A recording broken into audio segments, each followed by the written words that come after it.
If you eat rice even a couple times a week, there's one tiny detail on the bag that may matter more than the brand.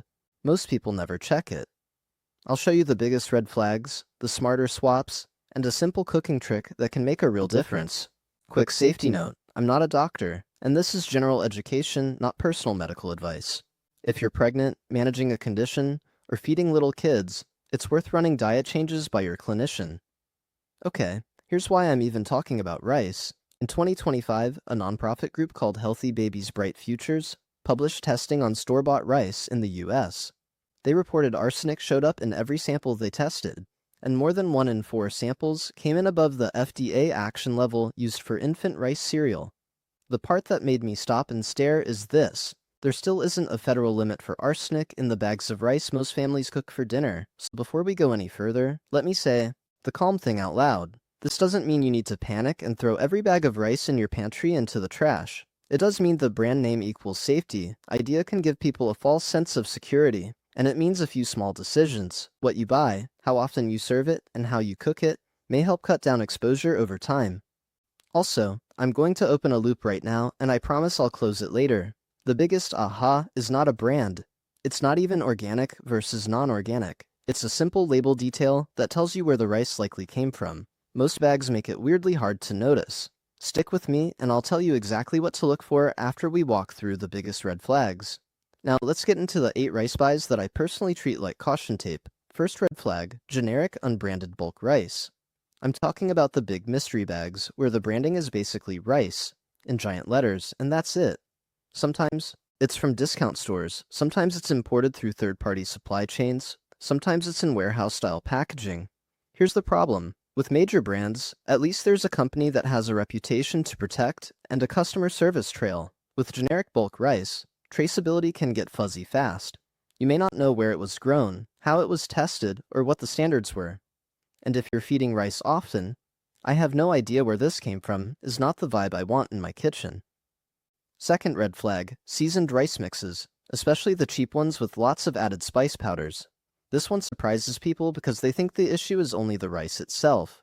But some investigations and FDA actions in recent years have shown spices can be a separate contamination problem, especially when supply chains get messy.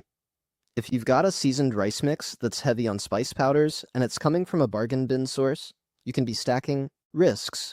Arsenic from the rice, plus potential heavy metal contamination from spices.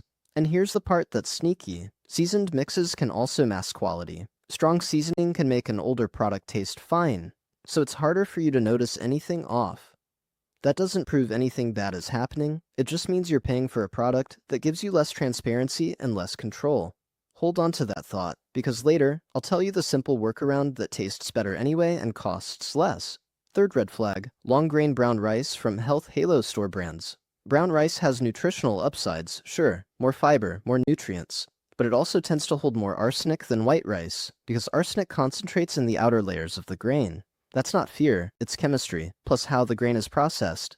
So when you see a store-brand brown rice that's marketed like it's the clean, virtuous choice, I want you to slow down for 2 seconds and not let the marketing do the thinking for you. A lot of people have pointed to testing over the years where certain store-brand long-grain brown rice products scored higher than the average. Does that mean every bag is dangerous? No. It means brown rice is a category where the source matters a lot, and you don't want to assume a premium store automatically means lower contamination. Fourth red flag, private label budget rice that's commonly sourced from the southern US. Let me be careful with how I say this. Rice is grown in different places, and different regions have different baseline arsenic levels in soil and water. Many researchers and consumer testing summaries over the years have noted that rice grown in parts of the southern US often comes back higher in arsenic than rice grown in places like California. There are historical and agricultural reasons people bring up for that. But the key point for you and me is practical. Origin can matter. If a budget brand routinely sources from regions more associated with higher arsenic results, then families on tight budgets can end up taking the biggest exposure hit, simply because they're buying what's affordable and what's available. That's why I'm not here to shame anybody. I'm here to give you better if this, then that rules, though the same grocery budget gets you a smarter choice. Fifth red flag, big legacy brands that don't make sourcing easy to understand. This is where people get mad at me, so let me say it like a friend. I'm not saying a recognizable brand is evil. I am saying a recognizable brand can still sell rice that tests higher, depending on where it was grown and what type it is. Some widely sold brands have been included in broader investigations and media coverage about arsenic levels in rice. That doesn't prove wrongdoing. It does tell you the brand name isn't a shield. If a company sells rice grown in higher arsenic regions and doesn't give you clear sourcing info on the package, you're basically shopping blind. And I don't love shopping blind. Sixth red flag, online marketplace rice, where you don't control the supply chain. This is a big one in 2025 because a lot of people buy pantry staples online now.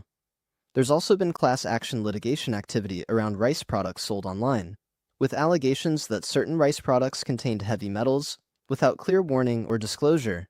Allegations are not proof, but they are a flashing signal that consumers and regulators are paying attention.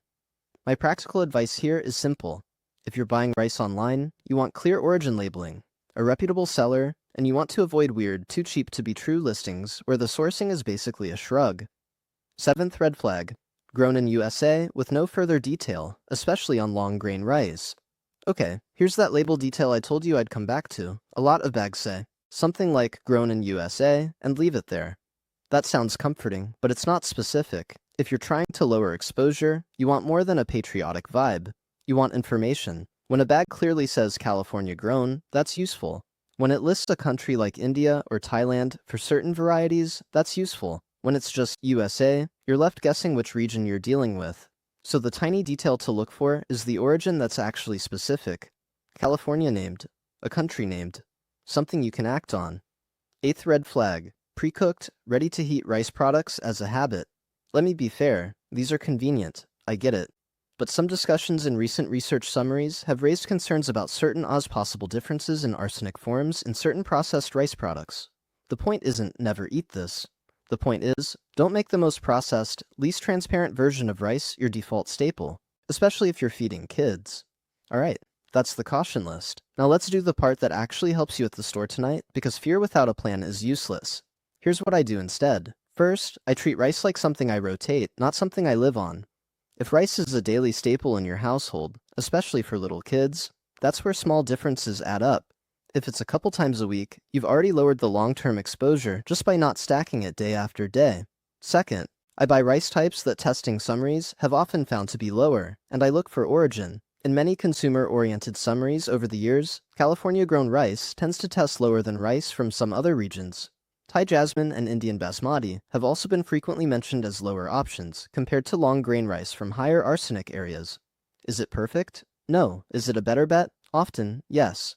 So in practical terms, I look for California grown on the label when I can. If I'm buying jasmine, I look for Thailand. If I'm buying basmati, I look for India. And I'm cautious with long-grain brown rice unless I know the source. Third, I use the cooking method that changes the game. Most people cook rice like this. 1 cup rice, 2 cups water, lid on, absorb everything. That method keeps more of whatever was in the rice, because nothing drains away. A different method, cooking it more like pasta and extra water, then draining, can reduce arsenic levels significantly. Some summaries describe reductions that can be around half, and in some cases even higher, depending on the method. Here's the simple version. Rinse the rice. Soak it if you can, even 30 minutes helps, longer is fine. Then cook it in a larger pot of water. Think 6 to 10 cups of water per cup of rice. Boil, cook until tender, then drain like pasta. Then you can return it to the pot, lid on, for a couple minutes to steam off excess moisture. Is it the fanciest rice texture? Not always. But if your goal is lowering exposure, this is one of the easiest levers you can pull without changing your entire life. Fourth, I stop letting rice be the only grain in the house. This is the underrated move because it doesn't feel dramatic, but it works. Swap in quinoa sometimes, barley in soups, couscous with stew, farro when you want something hearty, oats at breakfast, potatoes as a side, even pasta or tortillas once in a while if that fits your diet. It's not about banning rice.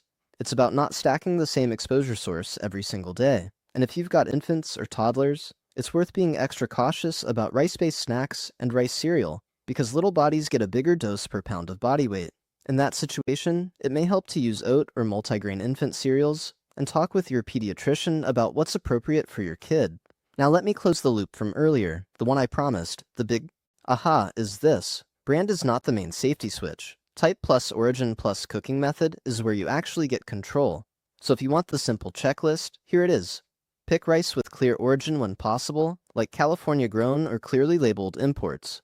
Be cautious with brown rice as a daily staple, especially for kids. Avoid mystery bulk rice where you can't trace it. Skip seasoned mixes when you can, or season it yourself. Cook it in extra water and drain, and rotate other grains in so rice isn't doing all the heavy lifting.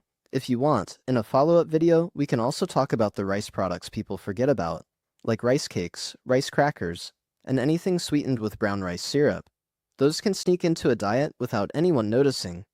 If this helped, share it with someone who eats rice all the time, especially parents and grandparents who are feeding little ones.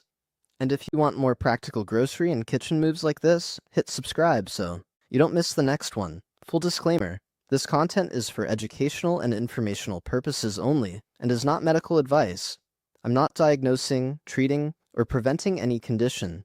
For personalized guidance, including pregnancy, infant and toddler nutrition, allergies, and chronic health concerns, talk with a qualified healthcare professional.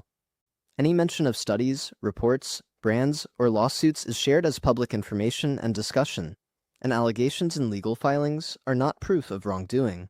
Always follow food safety instructions on packaging and use your best judgment for your household.